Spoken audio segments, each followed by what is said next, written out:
La question du jour, 1 an de prison ferme pour Nicolas Sarkozy qui fait appel de sa condamnation dans l'affaire Big Malion, condamné hier pour financement illégal de sa campagne présidentielle de 2012. Sa peine pourra être aménagée en détention à domicile sous surveillance électronique. Concrètement, qu'est-ce qui attend désormais l'ancien président de la République et comment expliquer cette condamnation? Bonjour Didier Rebu. Bonjour. Vous êtes directeur de l'Institut de criminologie et de droit pénal de Paris et professeur de droit à l'université de Panthéon-Assas. Qu'est-il reproché à Nicolas Sarkozy? Alors en fait, il lui est reproché de ne pas avoir respecté le plafond des dépenses électorales qui s'appliquait à l'élection présidentielle, donc lorsqu'il était candidat en 2012.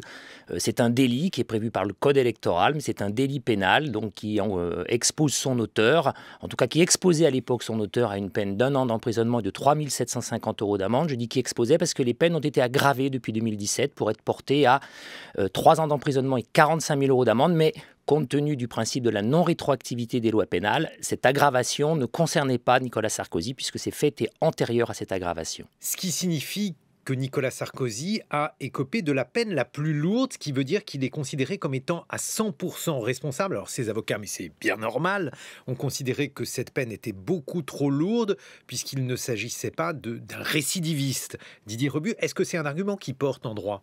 Alors c'est un argument qui peut porter, oui, parce que c'est vrai que c'est une pratique judiciaire, mais la loi ne l'impose pas. La pratique judiciaire, c'est que celui que l'on appelle le primo-délinquant, l'individu qui commet pour la première fois une infraction, généralement, n'écope pas de la peine maximale. Ici, cela n'a pas été le cas. Il a la peine maximale, 1 an, et c'est 1 an ferme. Ce n'est pas 1 an avec sursis, c'est 1 an ferme. Et le régime d'exécution de la détention à domicile est une modalité d'exécution de cette peine ferme. Alors là aussi, il y a ceux qui disent que cette affaire est extrêmement complexe et que dès lors les responsabilités sont difficiles à démêler. Est-ce que Nicolas Sarkozy savait? Est-ce qu'il savait à moitié? Est-ce qu'il a laissé faire? Et puis d'autres qui disent au contraire que cette affaire est extrêmement simple. Il avait environ 22 millions de frais de campagne maximum. Il est allé jusqu'à 43. Il ne pouvait pas l'ignorer. Votre point de vue de juriste, Didier Rebu? Alors en fait, ça, ce sont les points de vue, j'allais dire, d'une part de la défense, elle plaide depuis le début que, en fait, il ne se préoccupait pas, si on peut reprendre cette expression, de l'intendance. Il ignorait cela. C'est un point de vue qui n'a pas été entendu par le parquet, que le parquet soutenait la position inverse, et surtout par le tribunal. Le tribunal, lui, compte tenu des débats qui ont été portés devant lui, des preuves et des éléments qui ont été rapportés, le tribunal a considéré, et c'est la raison pour laquelle la peine est au maximum, qu'il était pleinement conscient de cela et qu'en étant conscient, il l'approuvait. Il approuvait cela et que donc il a commis l'infraction dans ce que l'on appelle sa composante matérielle, le fait, le dépassement, qui lui est imputable en tant que tel, et en pleine conscience, et donc en pleine volonté. Ça, c'est la position du tribunal, ce qui explique aussi cette peine de 1 an ferme, considérant qu'il a commis l'infraction dans toutes ses composantes. Pourquoi, puisque l'appel est suspensif, évoquer le bracelet électronique dont il serait éventuellement muni s'il était condamné en deuxième instance? Est-ce que ça n'est pas une manière d'ores et déjà d'entamer sa réputation, Didier Rebu? Alors, on peut le voir comme cela. C'est certain que d'envisager un ancien président de la République exécuter une peine à son domicile, être assigné, on ne sait plus le terme qu'on emploie aujourd'hui, mais d'assignation à domicile, avec la seule autorisation de sortir la journée pour son travail, ça peut être vu comme quelque chose de vexatoire, une volonté d'humiliation. Après, c'est la loi. C'est l'article 132-25 du Code pénal qui prévoit que lorsque la peine est d'1 an, ça peut être le cas aussi lorsqu'elle est inférieure, mais lorsque la peine est d'1 an, le tribunal doit, le terme exprimé, c'est doit.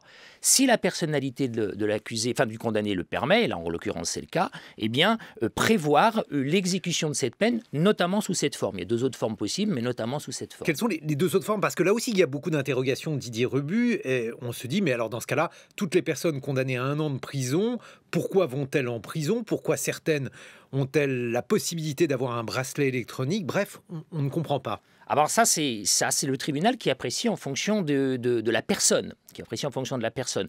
C'est sûr que dans l'exécution de la peine ferme, le régime le plus, on va dire, le moins défavorable, c'est celui qui a été prévu pour Nicolas Sarkozy, puisque c'est un régime qui permet une exécution de la peine sans aucun contact avec l'établissement pénitentiaire.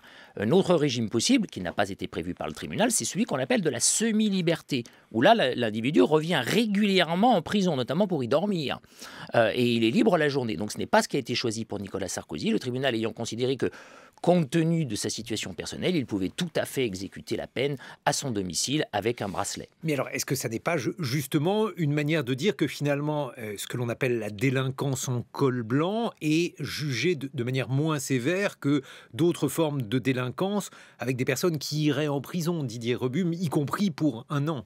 Alors, on pourrait le voir comme cela. Après, l'exécution à domicile, elle est liée, je dirais, à la possibilité que la personne a de faire cette exécution à son domicile. C'est sûr que les délinquants en col blanc, compte tenu généralement de leur milieu social, de leurs conditions matérielles de vie, sont plus à même de pouvoir exécuter une peine de cette façon qu'en prison. Les personnes que l'on va envoyer dans un établissement pénitentiaire pour une peine d'1 an d'emprisonnement sont généralement des personnes d'abord dont on peut craindre une certaine dangerosité, mais surtout des personnes qui n'ont pas les possibilités d'exécuter cette peine. Est-ce que des éléments extérieurs à cette affaire ont pu influencer le tribunal? Ce que Nicolas Sarkozy avait dit par exemple sur les magistrats, ou bien le fait qu'il y ait d'autres affaires en cours, est-ce que cela a pu alourdir le jugement, Didier Rebut?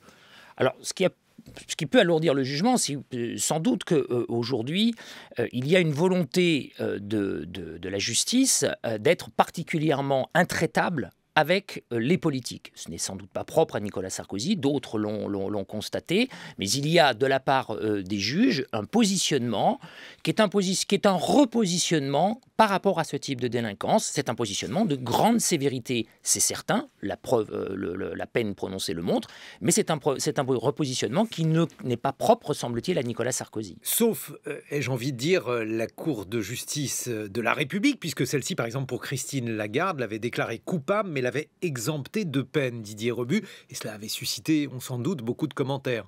Oui, mais parce que la Cour de justice de la République, dans sa formation de jugement, n'est plus composée, en tout cas à majorité, de juges professionnels. Ce sont des juges politiques.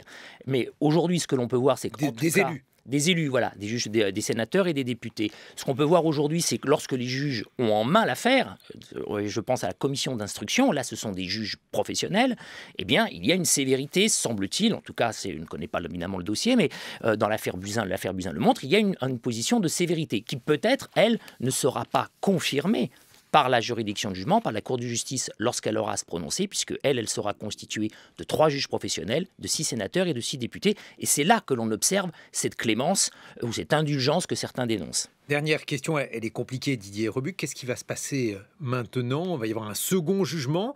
Est-ce que la peine va être confirmée, alourdie ou au contraire allégée? Alors, ça, on ne peut pas savoir. Alourdi, ça paraît difficile puisqu'on est au maximum. La Cour pourrait éventuellement rajouter l'amende de 3 750 €, voilà, qui est amende dont Nicolas Sarkozy a été dispensé au premier degré, mais c'est la seule possibilité d'aggravation. Alors allégée? Elle peut être allégée, oui. L'appel, c'est un nouveau procès. En droit français, c'est un véritable nouveau procès. On remet les compteurs à zéro. Il pourrait être relaxé, la peine pourrait être allégée.